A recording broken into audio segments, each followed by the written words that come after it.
from Bishopsteignton Heritage. The story we've got today is one of a villager named Philip Coombe, who was born on the 25th of September 1891 here in Bishopsteignton.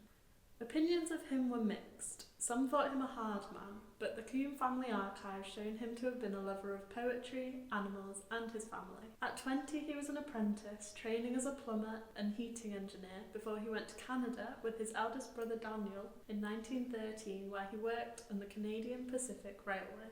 In 1918, after the war, he returned to England to Clanage Street, Bishopsteignton, and worked as a plumber for H. Cox's Tinmouth. On the 10th of March 1925, Philip married Grace Winifred Loud at St. John the Baptist Church, and they had one baby girl, Molly Coombe, on the 18th of October 1929.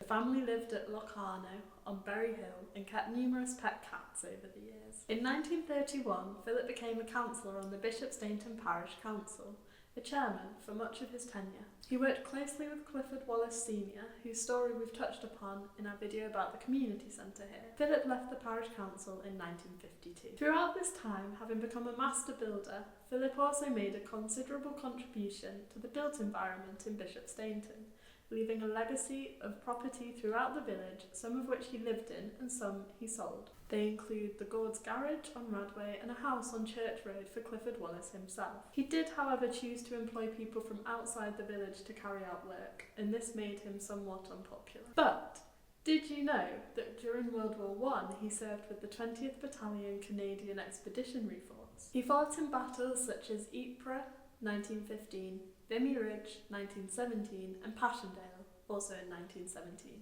He was injured and came home 3 times whilst fighting in the war. Philip received the Military Cross, along with several other medals, including the Distinguished Conduct Medal for his service. He moved his way up the ranks to sergeant. It was his job to write to the families of deceased soldiers, and we have letters in response to these from mothers of men Philip had served alongside. After a period of retirement, Philip died in 1970, leaving his wife and daughter. He is remembered for his brave service during the First World War, as well as his local accomplishments as a builder. If you found this story interesting and would like to hear more about other fascinating people, places and events, give us a like and a follow, and watch out for more videos and content. And also take a look at the Bishopsteignton Heritage website for yet more information.